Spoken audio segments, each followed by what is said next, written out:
Hello everyone, কী অবস্থা সবার? এই তো আলহামদুলিল্লাহ, আল্লাহর অশেষ রহমতে অনেক ভালো আছি। গ্রামের বাড়ি থেকে এই যে কিছু শাকসবজি ফলমূল পাঠিয়েছে আমার শ্বশুর আব্বা। এখানে ছিল অনেক রকমের সবজি,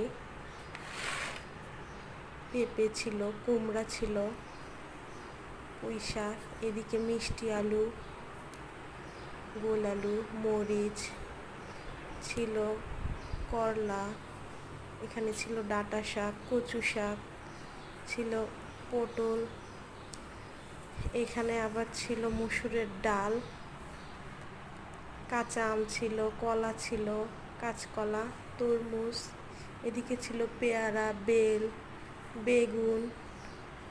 আলহামদুলিল্লাহ আলহামদুলিল্লাহ। এখানে আবার চাউলও পাঠিয়েছে। তো বাবা মা যতদিন আছে পৃথিবীতে আসলে এই ভালোবাসাগুলো ততদিনই পাওয়া যায়। যাই হোক, আল্লাহর কাছে অশেষ শুকরিয়া জ্ঞাপন করি। সবাই আমার পরিবারের জন্য দোয়া